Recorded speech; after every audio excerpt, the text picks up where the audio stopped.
What's going on, you guys? It's your boy Patrick, aka Addicted to Combat, back for another week of UFC action, and we have UFC Vegas 74 this Saturday featuring a flyweight main event between Kai Kara France and Amir Albazi. Pretty high level, potentially 5 rounds of action at 125, and at this point, we're going to talk about 12 fights on this card. I believe a 13th fight will be added to this weekend's slate, but Jamie Mullarkey's new opponent, a debuting fighter, was just announced about an hour ago. So I didn't get a chance to dive into this guy's tape study, and the odds have not been released either. So join me Wednesday night for my live stream at 8 p.m. Central Time this Wednesday with returning favorite, my buddy Lou Betya. We'll talk about all 13 fights from a betting perspective and try to find some good crafty props in there as well. So welcome back, you guys. It feels like too long since we've spoken about UFC fights, and we have 12 back-to-back-to-back weeks now in a row. So hope you guys enjoyed your week off as much as I did, caught up on some sleep, and recharged your batteries because we're going to need it with all of this action. No breaks until late August, so a full summer of fights, a lot of content to go over, and a lot of money to be made. So coming off of a really good winning week, now 2 in a row, and the last fight card we went over was UFC Vegas 73 before the week off. And I had 8 money lines on that fight card, 7 of them cashed, made a lot of money, so it was a very much needed, big winning night, and everything just felt like the crystal ball was plugged in. So hit the like, hit the subscribe. Let's try to replicate that success with this weekend's UFC card at UFC Vegas 74. And one more thing, this channel, Addicted to Combat, is an affiliate partner of the Sportsbook Bet Online, which is one of my favorites to use for mixed martial arts betting and the UFC in particular. They've got super fair money lines, and they're one of the first sportsbooks on the market to release the over-under totals, the prop bets for the week, and things like that. So check them out for that. If you need a new sportsbook and want to help out the channel directly, use that link in the description, which is my link to get a 50% welcome bonus as a new customer on BetOnline. So free money to bet with and turn that into money to put in your own pocket. And without further ado, again, hit the like, hit the subscribe. Let's keep the channel growing and break into this week of fights. First fight of the night at light heavyweight between Maxim Grishin and Felipe Lins. A fight between 2 former heavyweights that are now at 205 pounds. 2 guys that have had a lot of fight miles outside of the UFC.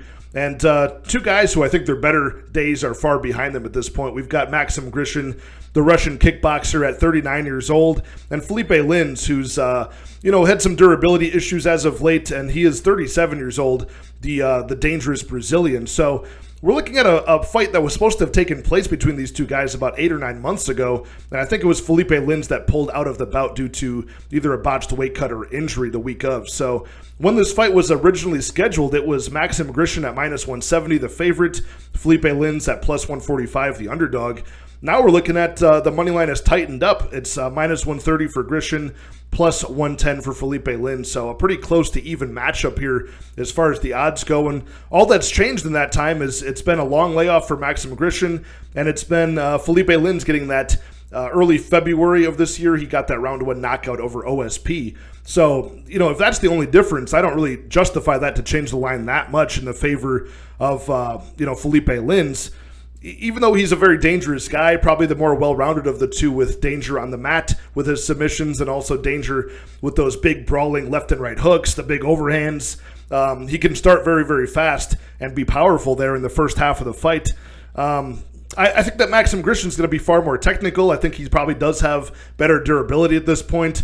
And, he's probably got a little bit better cardio at this point as well. So what happens to Maxim Grishin when he does lose fights is he's either taken down, bullied in the clinch, or his striking output is too tentative as a counter striker. It doesn't add points to the board as much as his opponent. But I don't think he got that problem with Felipe Lins. I think Maxim Grishin's going to be able to get on the inside and, stick and move when Felipe Lins leaves openings with those big looping strikes. And I think he will be able to stay on his feet in this bout. So as this goes down the stretch, if he can stay safe early against Lins and drag this late, I think he should win this fight by decision. But again, Felipe Lins has been finished in, I think, 4 out of his 5 losses by knockout.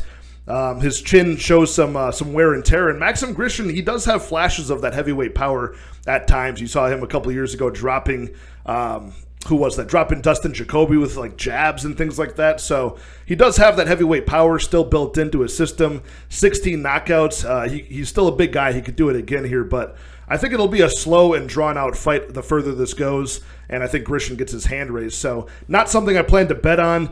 I could clearly see this going under just as much as over, and Felipe Lins is still dangerous. So give me Grishin to win by decision, but nothing I'm going to bet on in this fight. Bantamweight fight up next between Lacerda and Blackshear. Should be a pretty fun matchup between two young bantamweights coming off of a loss and trying to right that wrong. And they both do their best work using their Brazilian Jiu-Jitsu black belts.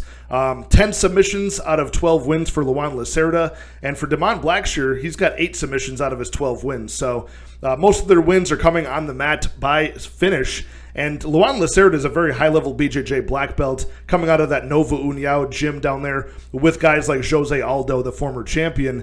Only 30 years old and making his second walk to the cage, Lacerda did make his unsuccessful debut back in January against Cody Stamann, where he was mostly in a striking battle over 3 rounds and got just slightly outstruck. So you saw that he's not only a BJJ one-dimensional fighter.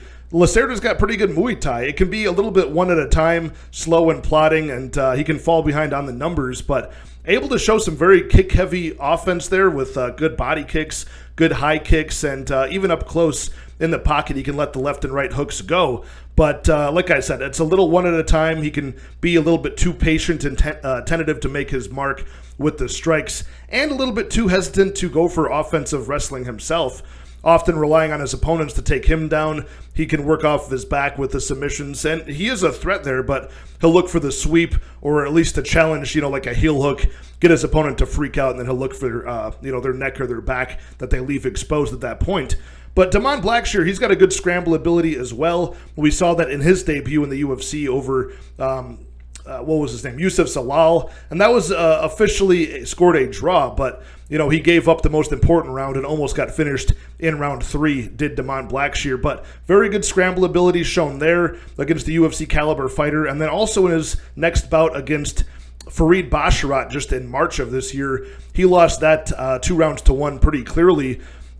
Even though he almost got a Hail Mary submission by triangle choke at the very last second, he's got that ability to be dangerous off of his back as well, but he's mostly dangerous when he's in the driver's seat, he's on top position, and he's the one looking to get the back take and things like that. But if you want to look who's got the better BJJ purely, I think that is Lacerda. Like I said, he's better to threaten from all angles and actually pull off victories from those spots.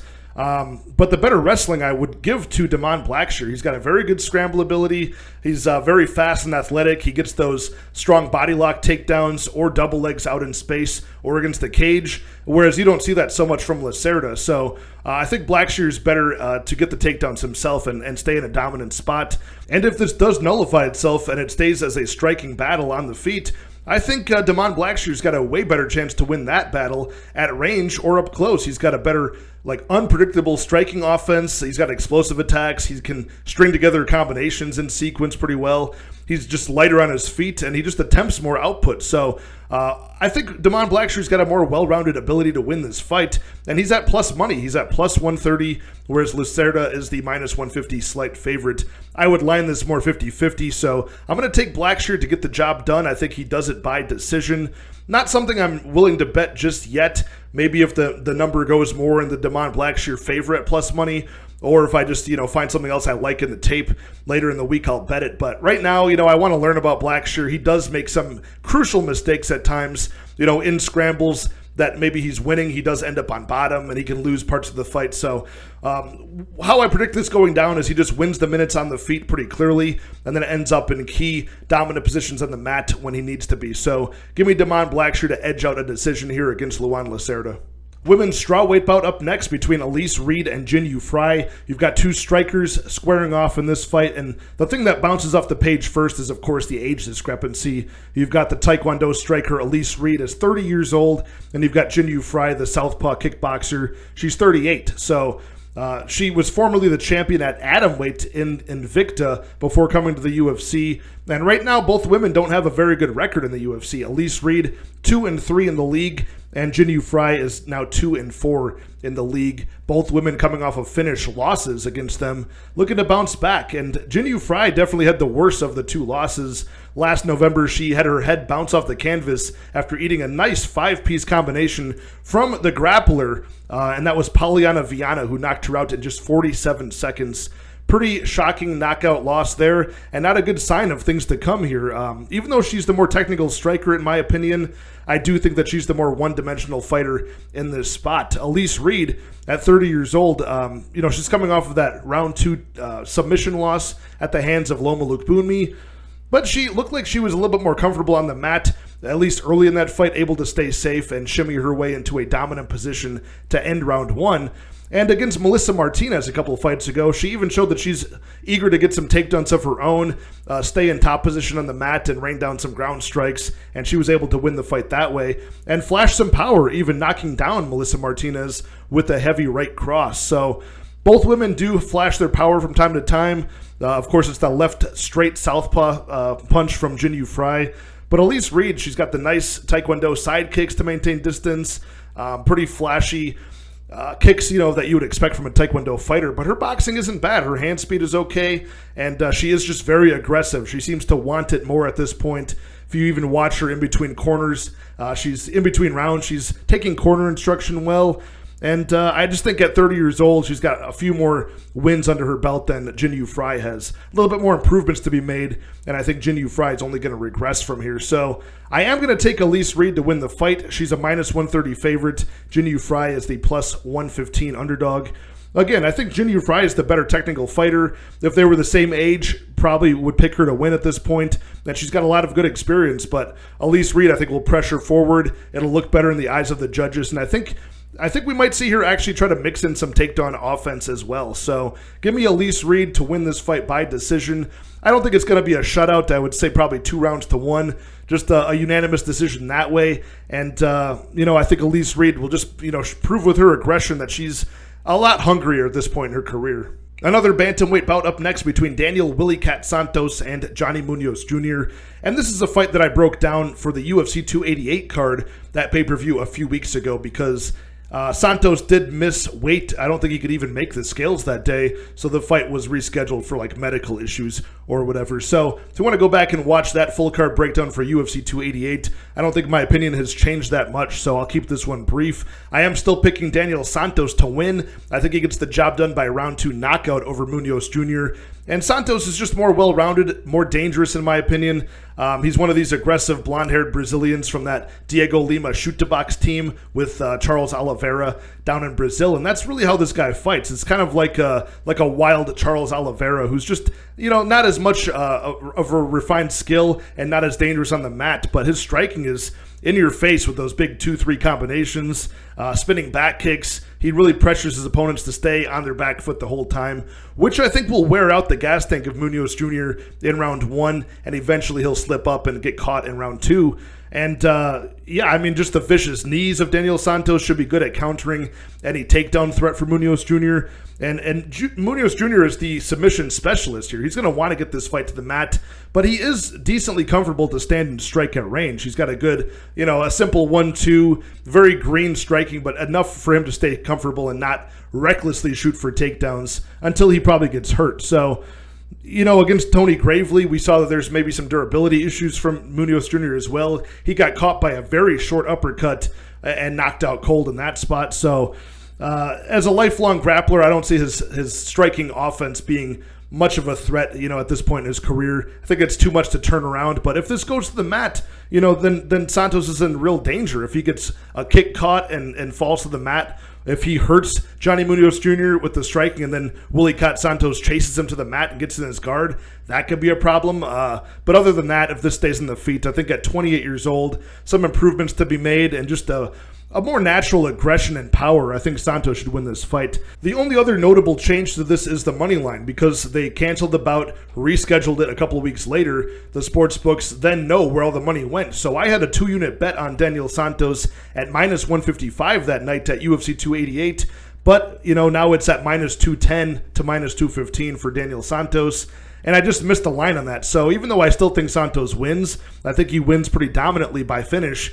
I can't replace that bet with a good conscience because I just don't see the value. I missed it, right? It's a whole 60 points difference for minus 155 where I got it to minus 215 now. I might have to look for an inside the distance prop or something like that if I can find it. So give me Daniel Santos to win. I'm saying round 2 knockout. Heavyweight fight up next between Andre Arlovski and Don'Tale Mayes. Really looking forward to this one on Saturday because Andre Arlovski is the former heavyweight champion, living legend, and the oldest fighter on the roster at 44 years old at this point. The guy has been in the UFC for forever, and he was champion like almost 20 years ago at this point. He's still playing gatekeeper against these lower-level heavyweights. So Don'Tale Mayes, his opponent on Saturday, is not that far off from names that he's beaten recently. Since 2020, Andre Arlovski, in the twilight of his career, has gone 6-2 in the heavyweight division. Just since 2020, he's won all 6 of those by decision, beating guys like Felipe Lins, Tanner Boser, Chase Sherman, Carlos Felipe, Jared Vandera, and Jake Collier. Some of these are very close ones, but either way, he's still hanging in there with guys that are more than a decade younger than him. Probably have a power advantage over him at this point, and he's still just doing the cleaner work, counter-striking with his boxing and winning the fight on the scorecards. I think he could do that against Don'Tale Mayes, who does not fall out of, he really falls in line with the talent level of some of these guys I've named. Now, Arlovski did just lose his last fight by club and sub in round 1 to Marcos de Lima. I'd say Marcos de Lima is a little bit of a step above some of these guys, but, not much. There is always the chin problem with Arlovski in the second part of his career. He has been knocked out 11 times, usually to much higher level competition, but at this point, Arlovski still has a lot going for him. He's got the cardio in this fight, probably the boxing. He's got the technique, just the counter-striking ability, and just tons of experience. But again, it's going to be mostly that cardio. Don'Tale Mayes is a guy who slows down. He's not very good with his footwork in general, anyways. Even in round 1. Switches stances kind of awkwardly. I think he leaves a lot of openings defensively that Arlovski is going to be able to get in range, sneak in like a 2 or 3 punch combination and get back out of range and just kind of snipe him off, sticking and moving. So Don'Tale Mayes is a guy that really reminds me of like a Jamie Pickett of heavyweight. Like he's 6'6", a huge reach, 31 years old, weighs in towards the limit of the weight class, and still can't really put together a good winning record. The best win out of his UFC career so far is probably over Josh Parisian, which says a whole lot, right? I mean, he scored like 6 takedowns on him and managed to TKO him in round 3, but not usually a technique that works on Arlovski. You don't really usually take Arlovski down unless you're a very good wrestler, a very powerful guy, like somebody like Tom Aspinall was able to hit him with a double leg and sneak in a rear naked choke on him. I just don't see Don'Tale Mayes really doing that with much success here. So unless Mayes hits him with something big and ends the fight inside the distance, I think he loses this if it goes to the scorecard. So I'm going to take Arlovski to win once again by decision, but as far as betting on him, it's just hard to do because he is 44. Any fight could be his last, and his durability could really fail him in a big way towards the end of his career here. So don't get me wrong. I mean, that's possible. Arlovski could get knocked out cold by one of these big body shots, maybe even a kick from Don'Tale Mayes, who's very kick-heavy and has a good frame to get the kicks up to the head pretty fast. But he's just got such a lack of straight punches and just a lack of technique, a lack of fight IQ and cardio, which sometimes go hand in hand as well. I got to take Arlovski. If I'm going to throw in anything on this fight, it would be Arlovski to win by split decision as a prop, just because we know how much the judges are loving favoring Arlovski at this point in these very close fights. So give me Arlovski to win by decision here. Another bantamweight bout up next between John Castaneda and Muin Gafurov. And Gafurov is making his debut on short notice here somewhat, filling in. Castaneda's original opponent was Mateusz Mendonça, planning on making his second walk to the cage, but not to be. But I liked Castaneda in that matchup. I thought he could use his well-rounded style, his high-output striking, very accurate and effective out of both stances to throw off Mendonça. And as long as he could keep the fight on the feet, Castaneda is a pretty durable guy, and, he's probably going to be the minute winner in a fight like that. And I think he could be the minute winner in a fight like this one against Gafurov, but I think it's going to be a much tougher test now. So this changes the fight entirely, and we've got John Castaneda as a minus 140 favorite, Muin Gafurov the plus 120 underdog in his debut. So obviously with a money line like that, a notable name in Castaneda, a short notice debuting fighter in the Tajik Gafurov, there's something special about this guy. He's fought in a lot of promotions and done pretty well. The ACB, won fighting championships, most recently the LFA where he got the championship in December, and also the UAE Warriors. The only reason we haven't seen Gafurov in the UFC sooner was because he did drop the ball as a big favorite against Chad and Hellinger on the Contender Series 1 or 2 years ago. So, he kind of blew his load early in that fight, tried to throw big haymakers and things like that against Chad and Hellinger, out-wrestle him, and he actually kind of gassed himself out in round 1 and got hurt by a big knee. So round 2 and round 3, he was kind of going through the motions and ended up losing a split decision result there, and I think he was like a minus 500 favorite that night. So Gafurov had to go to the LFA, score 2 stoppage victories in a row, spinning back kick body shot knockout over Diego Silva in October, and then over Airbeth Souza most recently in January. He got a very big right-hand knockout in round 2. So Gafurov has got just that crazy knockout power, but also very strong chain wrestling ability as well. And I think it's going to be a pretty good matchup against Castaneda, who that's kind of one of the biggest gripes is Castaneda can get taken down pretty frequently, put on his back, and held down. So Gafurov is a guy you don't really want to test your get-up ability against. He's got very strong smothering top pressure. He's only 27 years old and still getting better. So Gafurov is a guy who he will dive on necks. He will get the slick back take with the hooks in pretty quickly. I like his chances to win this fight. The only red flag is the guy has had 18 wins in his career, 4 losses, all 4 by decision. He's only won 1 bout by decision. So an impressive finish rate, but I want to see a guy at this level at the UFC be able to win decisions. But since he's the plus money underdog here, I will take a stab on him to win this fight. I think it's going to be like a club and sub victory is what I would imagine. If not, just him going for takedowns over and over again and maybe winning his second decision result here. I think he's going to be able to hold down Castaneda, but most likely land something devastating on the feet in round 2, dive on a neck, maybe get that rear naked choke with the back take. So I'm going to take the underdog on short notice. Gafurov, I think, is very impressive. And again, at 27 years old, this guy I think is going to be a force in the bantamweight division. Welterweight bout up next between Abubakar Nurmagomedov and Elizao Zaleski dos Santos, 2 welterweights that are pretty inactive in the UFC division here at 170. You've got the 33-year-old cousin of Khabib, Nurmagomedov, taking on Elizao Zaleski dos Santos, who has got a pretty good record in the UFC, going 9-3 overall since 2015. But we haven't seen this guy fight since that murderous beatdown at UFC 267 back in October of 2021. So I'm not sure what's kept Dos Santos out of the cage, but he does have that very flashy, creative capoeira-inspired style, and he does have a BJJ black belt. With a pretty good record in the UFC and overall. He's 23-7 as a pro. At one point, he was, heading towards maybe title contention at 170, but he had a couple of bad breaks along the way. He got knocked out by Li Jingliang. He got robbed, in my opinion, out of that decision against Muslim Salikov, and now it's just been a while since we've seen him fight. So, even beating guys like Omari Akhmedov, Max Griffin, Sean Strickland, those are pretty good wins, but I don't think he's ever fought somebody with this grinding Dagestani style that Nurmagomedov poses as a threat. And Nurmagomedov, he does have his problems too. He's been pretty inactive, and he did even drop the ball against David Sawada. He took him down in round 1. He got triangled in his debut. But since then, he beat Jared Gooden by outstriking him and then eventually taking him to the mat. And he just came off of that victory last October against Gadzi Omar Gadziev, a fellow grappler. He was able to out-transition him, win the key exchanges on the feet, and get the takedowns when he needed to. But man, I don't really know. I don't think either guy's cardio is the best in this fight. I probably do favor Dos Santos in that realm. Anytime this stays standing, I favor Dos Santos.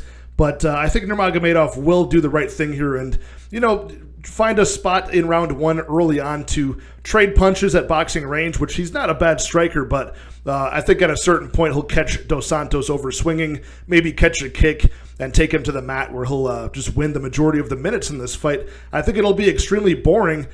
I don't think Nurmagomedov is going to win any fans in this one, but I think he will win the fight just with that grinding style.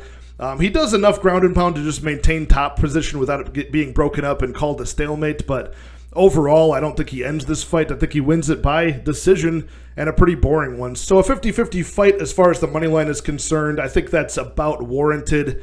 I will favor Nurmagomedov. I think his style is just going to be more effective to win time in this fight, and I think he does drag this out to a grinding boring decision. So give me Nurmagomedov to get his hand raised. I'm not sure about backing him with my money in this spot, though. Still more I want to learn about this guy. Women's flyweight bout up next between Karine Silva and Ketlin Souza. Two very promising young Brazilians at the weight class at 125. Karine Silva we've seen a couple of times on the Contender Series, and her successful debut over Poliana Botelho in a round 1 Darce choke. That was in her debut. Now she's making her second walk officially to the octagon against a debuting fighter in Ketlin Souza, who's a Muay Thai fighter who just scored the 125-pound strap at Invicta in January. So that was over 5 rounds. She won that dominant decision, and she's been 5 rounds a couple of other times as well. So pretty good minute-winning ability there. Not the best level of competition, I'll say, compared to that of Karine Silva's resume, but still, technically sound. Her striking is very good and very powerful as well. She's got 8 knockouts out of Ketlin Souza's 13 wins as a pro. She's only 27 years old, so her Muay Thai striking style is very aggressive, very pressure-oriented, and she uses very good head movement to get in range without getting hit. And she can really close that distance against bigger women. She is only 5'3", not a very long reach either, so it's a chore to get in range, but she's adapted well with that head movement, stays defensively sound, and she can slice you up with damaging elbows on the inside. But the one gripe I have is she can get taken down. She throws spinning attacks very powerfully and can miss with those and get taken down. She can get out-muscled by making fundamental errors, like technical errors on the cage, and get taken down that way against not the best level of wrestlers either. So Karine Silva is a girl who's just as dangerous with her Muay Thai on the feet, but even more dangerous than Ketlin Souza on the mat. So 100% finish rate for Karine Silva so far, 15-4 record, 9 knockouts, 6 submissions. So that's a very impressive, dangerous threat there in more areas than I think Souza is dangerous, but that does carry the red flag of I haven't seen Karine Silva successfully win a judge's scorecard. She's been to decision one time, and it was in a loss earlier in her career. So, at the UFC level, she's a minus 225 favorite now over this debuting fighter in Ketlin Souza. It's just a heavy price tag to pay when I don't know if she goes to the judges' scorecards. Will she gas out in round 3? Will she drop the ball and fold late?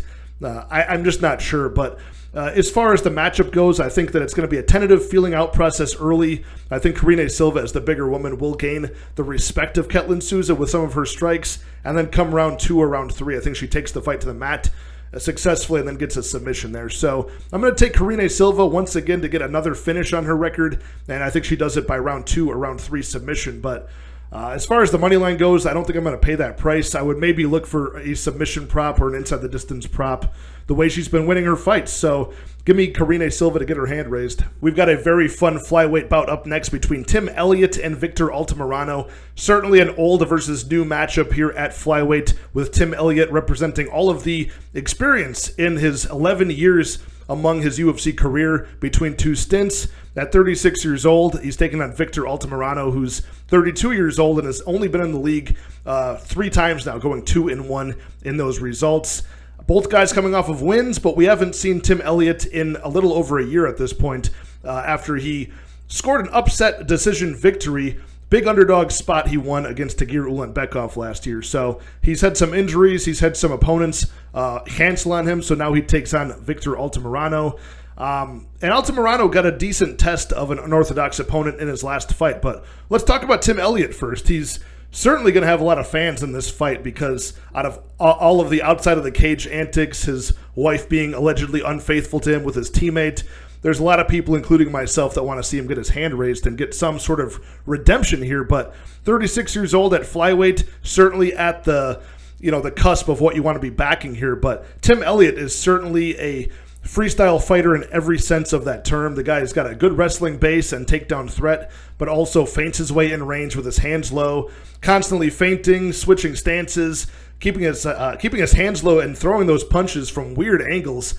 Big haymakers off the hips, spinning kicks, spinning elbows, and back fists. The guy is pretty much just flowing out there and giving you all sorts of things to think about. And often he wins round one, even against guys he shouldn't be winning round one against, because they just don't know what the hell he's doing. And it's very hard to warm up and get your timing when you start fighting against Tim Elliott. He gives you no room to breathe, and you got to think about literally every limb of his flying at you. And then once you're done with that, he'll start taking you down as well. So he came off with that upset win over Tagir Ulanbekov, and he took down Ulanbekov 3 times in round one, knocked him down in round one. It was really just a masterpiece of a performance there. Confused the hell out of Tagir, and then managed to steal one more round. I think it was round 2, and then win that fight by a split decision. So maybe it was unanimous, actually. I think maybe he won a clear 2-1. I have to go back and rewatch that. But even when he fought Demetrius Johnson for the title back in the day, he damn near won round 1 against DJ, who was like a minus 1,000 favorite, if I remember correctly. He landed fists on DJ's face early and then jumped guillotine and Darce choke in that fight. Almost locked it up on him. So you're going to see a lot of submission over position for Tim Elliott, but he's got a very good scramble ability. And even if you take him down, he's almost winning those positions because he keeps on throwing those little short punches on the ground from the bottom position, boxing up your ears, hitting you with elbows, and trying to force you to scramble so he can have room to get up. So the constant aggression, the constant pressure, the cardio, and just the ability for him to be so unpredictable and hard to prepare gives him a lot of advantages against a lot of guys. Now, Victor Altamirano, he's a well-rounded fighter himself. He's got the ability to, strike at range, throw spinning attacks, switch stances, and feint. He kind of does things similar to Tim Elliott, just you can tell he's not as fearless. He's a little bit more refined and technical. And, now he's 2-1 in the UFC. Coming off of a small taste of what he'll face on Saturday, he fought Vinicius Salvador a couple months ago, who's a very creative striker, but obviously Altamirano was just able to stop that by taking him down and level changing. I don't think he's going to have that ability against Tim Elliott, who's got a good takedown defense and a good scramble ability to end up on top himself. So I'm going to take Tim Elliott, who's got all of the experience. I think he's just more of a crafty freestyle fighter than Victor Altamirano. I think Elliott's going to be able to mix up wrestling early and late, mix up strikes early and late, and he's even live to get a club and sub here. I think Altamirano does a pretty poor job defensively at striking range, and I think Tim Elliott's going to find a way to crack that chin and then jump on a front choke. So I'm going to predict a round 2 submission, but as far as the betting goes, I've got Tim Elliott at minus 150. 2 units on him at that price. This is the first bet that I placed before last weekend. And Tim Elliott is now a minus 175 favorite. Altamirano, the plus 150 underdog. So, things I don't like about Elliott, he is older. He does have those nagging injuries, but he should be motivated and fired up to make some money, have an exciting fight this weekend, and I think he's got all the tools to do so. Lightweight bout up next between Jared Gordon and Jim Miller. This is an interesting matchup. Short notice replacement for Ludovic Klein is Jared Gordon, who we saw get knocked out in round 1 by Bobby Green just 5 weeks ago. It was on that Pavlovich versus Blades card, I believe, but it was changed immediately to a no contest since they did the replay and they deemed that it was the clash of heads from Bobby Green and Jared Gordon that preceded that TKO sequence, so they called it a no contest. So, neither of those guys got their win bonus that night, I believe. Is that how that works? So I'm sure Jared Gordon's itching to get another fight as fast as possible. And the guy's a pretty good fighter. He's well-rounded. He's still decently young. I think he's like 34 at this point compared to the 39-year-old Jim Miller. He's a guy who usually is able to mix up all parts of his game. He's got good striking on the feet. It's pretty basic, but it's effective. And he's able to mix in takedowns as the fight goes on as well. So good scramble ability and solid reversal ability as well for Jared Gordon. I do like him in this spot just because Jim Miller is so long in the tooth. He's 39. He's had the most appearances in the UFC with 41, the most wins with I think like 24 or 25 at this point. And he's never winning a fight that goes past 1.5 rounds. That's just a theme that's been plaguing him in his later parts of his career, right? Since 2016, that was the last time we saw him get his hand raised in a decision result against fellow washed-up fighter at the time, Thiago Alves. And since then, he's either getting the finish under 1.5 against these, like Dana White Contender Series level guys, a fellow washed-up guy like Donald Cowboy Cerrone, or he's going on to lose the decision or get finished himself. So take, for example, his last fight was very competitive against Alex Hernandez, but that was supposed to be competitive because both guys have that same front-loaded arc, right? Like their cardio sort of fails as the fight goes on. For Jim Miller, his output striking-wise and wrestling-wise is just shot down drastically after round 1. So he's kind of fighting on a timer here. I don't like that very much. I think if Jared Gordon can stay safe from like the big left overhand of Jim Miller, the big 3-2 southpaw combination of Jim Miller early, as long as Jared Gordon can stick and move around that, I think in round 2 and round 3 he's live to start wrestling offensively against Jim Miller and just getting control time on him, getting ground and pound, looking for a submission of his own possibly. And overall, I think Gordon will just probably win a decision in this spot over the aged Jim Miller, who's almost 40 at this point. So give me Jared Gordon to win here at minus 170 on the money line. I'm not sure how I feel about taking that. I might have a bet on that. We'll see where it goes, but plus 145 for Jim Miller is not really doing it for me here. You probably want to take him into the distance and early. So Miller to win inside the distance, scorecards, no action. That's minus 140. That's tempting, but as front-loaded as his finishing potential is, maybe just sprinkling Miller in round 1 would be the way to go. But there's a couple ways to play this. I'll probably get into this more on my live stream when more books have these props. But for now, I'm just contemplating that Jared Gordon money line. I might end up with that. I'll let you guys know later in the week. But give me Gordon by decision. Featherweight bout in the co-main event of the evening. We've got Alex Bruce Leroy Caceres taking on Daniel Pineda. A very fun fight here for the co-main at 145. And it's hard to believe that Alex Caceres will be 35 years old in like the next month or two. I remember this guy being on The Ultimate Fighter at age like 20 or 21, and it's been a long career for him, man. It's been a fun one. He's really had the best part of his career most recently, hitting his stride at 33, 34 years old, and even had that 5-fight winning streak recently, but it's not the highest level of competition if we're being honest, and in his last fight, he fought Julian Erosa as a slight underdog and managed to get that nice left high kick knockout in round 1, but you see how chinny Julian Erosa is, and now it just seems like you've got to put an asterisk next to that knockout for Bruce Leroy Caceres. But either way, his grappling is just as, if not more impressive than that flashy Taekwondo striking style.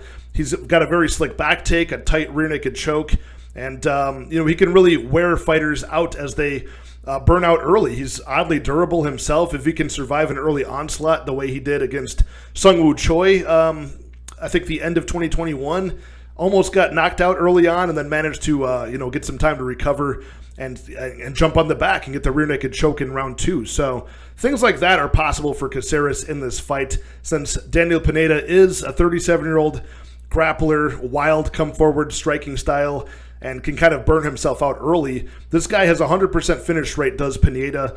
28 wins, all by stoppage, 19 submissions, 9 knockouts, and a couple of no contests that are also finishes as well if they weren't overturned. So this guy has been to 5 decisions out of 45 fights. So shockingly low amount of fights are going to decision. He's very kill or be killed. And when it goes to decision, he's lost every one. So pretty hard to back him in a lot of spots. He is coming off of a upset victory over Tucker Lutz very recently, I think just a couple months ago, where, he actually was gaining the respect of Tucker Lutz on the feet, knocked him down in round 1, I believe, and then was able to, get some clinched knees on his head in round 2 and get the guillotine that way. So, Pineda is a very physically strong guy. He's got that power. The power advantage in this fight, I think, goes to Pineda for sure. The strength physically, I think, goes to him as well. If he forces the wrestling, which Caceres is kind of weak in, I think he could have success there. And even the resume, the higher level opponents, both in and out of the octagon, I think go in his favor. Caceres has a lot going for him, though, as well. Good distance striking, that nice sidekick and southpaw jab he'll stick out there. He's got the cardio advantage for sure, the youth by a small margin here. The size and like the height and reach at least, and just of course the decision equity. So there's a lot going in the favor of Caceres, but I still can't reason with him being a minus 175 favorite over the plus 150 Daniel Pineda here, just because, this is not slated to go to decision, right? It's like minus 250, fight does not go to the scorecards. This probably will not see, Pineda rarely ever sees the scorecards one way or the other. Caceres not the biggest finisher, right? It's usually he's finishing by submission, and that's where Pineda is strong. So, I mean, is Caceres going to get Pineda so gassed out that in round 2 or round 3, Caceres can jump on him and get a submission? I'm not so sure, and I don't see him knocking Pineda out either. He's just not a finisher that way. So if one guy is getting the finish here, I think it's Pineda, probably pretty early, and I think it is by like a club and sub type of scenario. I'm going to see Pineda to blitz him in round 1 or round 2 and jump on his neck with like a front choke. So give me Pineda to pull off another underdog spot here. Not something I'm really big on betting at this point, and if I did, I would look for like a prop for Pineda inside the distance, of course. And I like Bruce Lee or Caceres. He's one of my favorite fighters on the roster and always has been. I like his style, and as a fan, I hope he wins. But Pineda, I just think it's going to be the more dangerous guy here, and I think he's better than his record indicates. And I think he pulls off another underdog spot. So give me an under 1.5 round club and sub for Pineda. Okay, we've made it to the main event of the fight night. Hit the like, hit the subscribe, and let's break into this 5-round potential bout at flyweight between Kai Kara-France and Amir Albazi. A very fun matchup and a big test for Amir Albazi, who at 29 years old is pretty much in his prime, but this is his first big test at flyweight. He is 4-0 in the UFC with a 16-1 record, and a lot of finishes, right? He's got 5 knockouts, but really making most of his wins at the submission game. He's got 9 submissions and a pretty slick ability to wrap up different types of submissions as well. You've seen him wrap up that triangle choke in round 1 in his debut against Malcolm Gordon, who's a fellow high-level grappler. He got a decision win over Zalgas Zumagulov, which is a pretty good win. He submitted Francisco Figueiredo he took the back, got that rear naked choke in round 1, and then most recently he got that round 3 knockout over the short notice debuting Alessandro Costa in round 3. I think he knocked him down in round 2 as well. Pretty much just had a striking clinic. Got a lot of takedowns in that fight, like 4 takedowns on him, and eventually that slick step-in uppercut knocked him out in round 3. So Amir Albazi is dangerous. It's just we don't know how dangerous he's going to be against the top-ranked competition. Guys like Kai Kara-France and guys like the people that Kara-France has been fighting, title challengers, champions like Brandon Moreno, who Kara-France just last lost against. It's a big step up in competition at this weight class where it's pretty volatile at flyweight, to be honest. And, Amir Albazi, he takes a lot of risks. He takes a lot of risks on the feet and on the mat. He jumps for different submissions, doesn't just hold position. Even on the feet, it's explosive techniques. It's big step-in knees with his chin up in the air, jumping attacks, So there's some spots where he can get countered, and we'll see if Kai Kara-France will make him pay, because Kara-France has gone 7-3 in the UFC's flyweight division so far. His boxing is really good. He can mix up the targets quickly and efficiently, pick up on your mannerisms and exploit that as the fight goes on. His feints and fakes, really open up the targets for him.